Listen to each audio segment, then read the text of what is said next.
Buenos días, voy a hablar sobre el abordaje de los síndromes mieloproliferativos.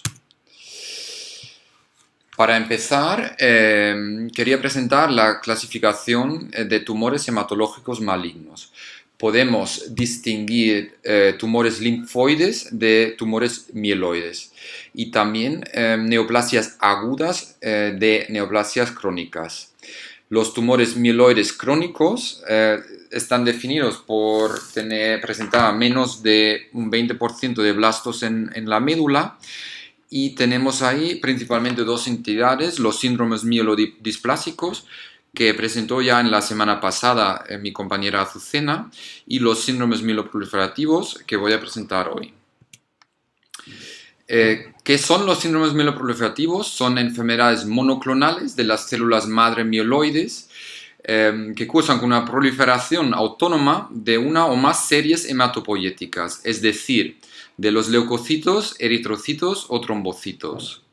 En 1951, un hematólogo inglés llamado William Dameshek agrupó 4 enfermedades en el llamado síndrome mieloproliferativo, que son las 4 enfermedades clásicas de este síndrome, que es la leucemia mieloide crónica, la policitemia vera, la mielofibrosis primaria y la trombocitemia esencial. Los 3 últimos se denomina también síndromes mieloproliferativos Filadelfia negativos, porque no presentan el cromosoma de Filadelfia, y la leucemia mieloide crónica normalmente sí. La actual clasificación de la OMS incluye 8 entidades, es decir, 4 más que los clásicos. Pero las otras entidades son muy poco frecuentes y muy especiales, por lo cual no voy a entrar en estas enfermedades. Y hoy voy a hablar de la policitemia vera y de la trombocitemia esencial. Empezamos con un caso clínico. Se trata de una mujer de 52 años que acudió el 30 de noviembre del 2016 a urgencias por dolor en miembro inferior derecho y dolor costal. Como antecedentes era fumadora y se le diagnosticó una trombocitemia esencial en el 2012 y les seguía hematología. Tenía además una fibromialgia, una depresión, hernias cervicales, y fue intervenida en una litiasis biliar en el 2014. Ahora cuenta dolor en miembro inferior derecho desde hace 2 semanas, que no ha mejorado con analgesia. Niega traumatismos. Con reposo ha notado una mejoría del dolor en los últimos días, pero el día anterior estaba notando otra vez un empeoramiento del dolor y notando también edema e impotencia funcional. Además, presentó un dolor punzante en el costado derecho que aumentaba con la respiración, pero niega disnea o tos. A la exploración física era febril, normotensa, saturaba al 100% aire ambiente y tenía una frecuencia cardíaca de 78. Tenía un buen estado general, bien perfundida y euneica. En la auscultación pulmonar no destacaba nada patológico, solo en la exploración de los miembros inferiores se vio que el miembro inferior derecho estaba edematoso, con la piel tensa, pero sin aumento de temperatura y tampoco sin signo de Homans, con los pulsos presentes. La otra pierna era normal. En las exploraciones complementarias tenían el electro un ritmo sinusal a 80, sin alteraciones. La placa de tórax era normal. En la coagulación destacó un dímero D de 10, y en la analítica de sangre una PCR de 6 y unas troponinas normales. Tenía 15.000 leucocitos con 11.000 neutrófilos y 480.000 plaquetas. Se pidió una ecodoppler observando una TVP extensa del miembro inferior derecho, por lo cual ingresa en medicina interna. Durante el ingreso, al día siguiente, se pide un TAC torácico por el dolor punzante que comentaba y se observa un gran trombo al nivel de la arteria pulmonar en ambos lados y además un infarto pulmonar derecho. Con lo cual el diagnóstico es un TEP bilateral con sobrecarga de cavidades derechas e infarto pulmonar. Evoluciona bien con anticoagulación y se consulta hematología que indica tratamiento con hidroxiurea por la trombocitemia esencial. Vale, la trombocitemia esencial es una proliferación autónoma monoclonal que afecta a la trombocitopoiesis y que cursa con un ascenso lento y progresivo de los trombocitos hasta más de 1 millón. La incidencia es de 0,9 por cada 100.000 personas al año y la edad media al diagnóstico es de 60 años. Ligeramente afecta a más hombres que a mujeres. La clínica, un tercio de los pacientes están asintomáticos al diagnóstico. Una presentación típica es la eritromelalgia, que ahora voy a presentar fotos, que es un eritema doloroso de manos y de pies. También puede haber síntomas microvasculares como vértigo, cefalea, problemas de visión o complicaciones tromboembólicas como en nuestro caso clínico. Hemorragias por presentar trombocitos disfuncionales también pueden ocurrir. Y esplenomegalia. Aquí vemos una foto de una eritromelalgia en una paciente con trombocitemia esencial, que es, como hemos dicho, un eritema doloroso, típicamente de pies y de manos. Estos son los criterios actuales de la OMS para diagnosticar una trombocitemia esencial. En resumen, hay 4 criterios mayores y un criterio menor, y para establecer el diagnóstico necesitamos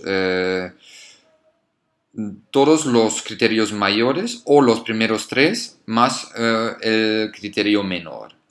Tiene que haber trombocitosis, megacariocitosis medular. Tenemos que descartar otro síndrome mieloproliferativo u otra enfermedad hematológica que pudiera explicar los hallazgos. Y el cuarto criterio mayor es una mutación del JAK2, KLR o MPL.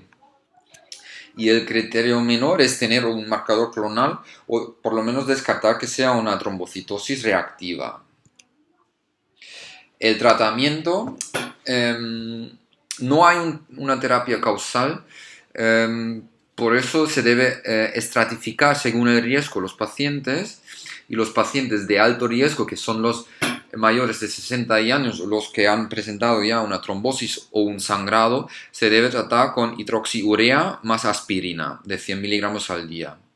No se debe dar aspirina si tienen más de 1 millón de plaquetas por microlitro en sangre, por el riesgo de un sangrado por presentar un síndrome de von Willebrand adquirido, por la disminución de los niveles del factor von Willebrand en la sangre por esta cantidad de trombocitos circulantes.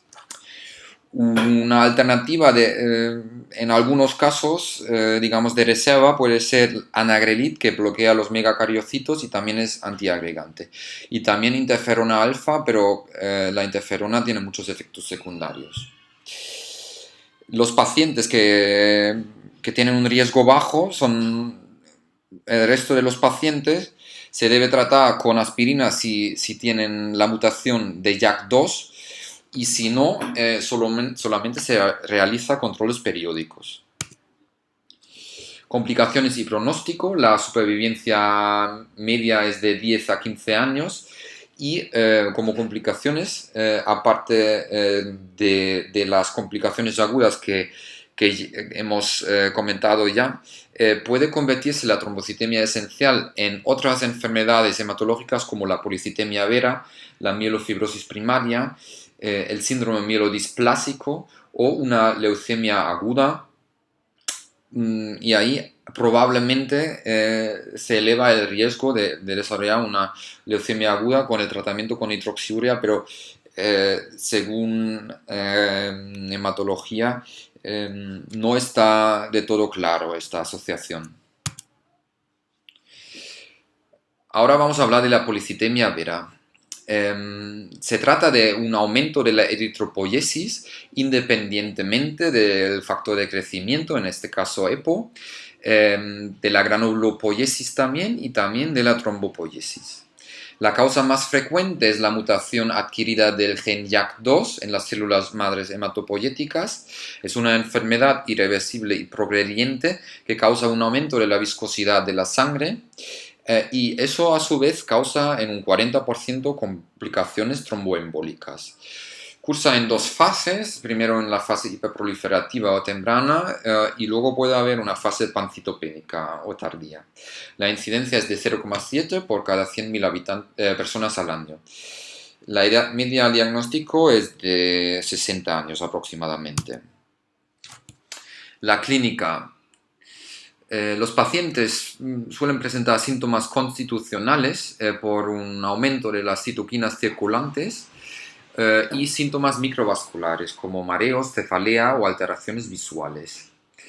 La pletora, que es un eritema facial, puede ser un síntoma, eritema de extremidades por el hematocrito aumentado, cianosis de labios también es posible. Característico también es un prurito acuagénico, que significa un prurito después de ducharse o bañarse, especialmente con agua caliente. La eritromelalgia, que es un eritema doloroso, sobre todo en pies, también en manos, que ya hemos conocido cuando hemos hablado de la trombocitemia esencial. En un 20% presentan esplenomegalia. Y siempre debemos sospechar esta entidad ante una trombosis en lugares no habituales, como puede ser un síndrome de Budd-Chiari o una trombosis de la vena mesentérica, por ejemplo. Estas fotos son ejemplos de una eritromelalgia en pies y en manos. Y aquí tenemos los actuales criterios diagnósticos de la OMS, de la policitemia vera. Hay 3 criterios mayores y un criterio menor. Los criterios mayores son aumento de la serie roja en sangre periférica, que ahora el umbral de la hemoglobina es más bajo que antes, 16,5 para hombres y 16 gramos por decilitro para mujeres. Una panmielosis en la biopsia medular y la presencia de la mutación del gen YAC2. El criterio menor es una disminución de la eritropoyetina. Y tiene que haber o los 3 criterios mayores o los primeros 2 mayores más el criterio menor para poder establecer el diagnóstico. El tratamiento se orienta otra vez en el riesgo que tienen los pacientes. Los de alto riesgo son los pacientes mayores de 60 años o con una trombosis previa. Se trata con hidroxiurea a dosis de 15 a 20 miligramos por kilogramo. O una alternativa puede ser interferona alfa, pero debido a sus efectos secundarios no es de elección. Y un nuevo anticuerpo, o relativamente nuevo, es un inhibidor de JAK, es ruxolitinib, que es una buena alternativa. Los pacientes de bajo riesgo son los demás pacientes, se debe tratar con aspirina y con flebotomías con el objetivo de conseguir un hematocrito por debajo del 45%. La hiperuricemia se trata con allopurinol y el prurito se puede tratar con antihistamínicos o interferón alfa si es muy intenso. Pero eso, como cualquier síntoma que aparezca, se trata de manera sintomática y no influye en el pronóstico de la enfermedad. Complicaciones, como hemos dicho, son trombosis por trombocitosis, que causan el 40% de las muertes, hemorragias por disfunción plaquetaria, el desarrollo de un síndrome mielodisplásico o de una leucemia aguda, que ocurre en un 8%. También puede desarrollarse una postpolicitemia vera mielofibrosis con una insuficiencia medular, aproximadamente en un 10% en 20 años. Y la esperanza de vida media con tratamiento es de 10 a 20 años. Sin tratamiento es de 2 años. Eso significa que estas enfermedades, las enfermedades proliferativas hematológicas, son enfermedades crónicas benignas si se trata bien. Si no se trata bien, obviamente tienen un mal pronóstico. Muchas gracias.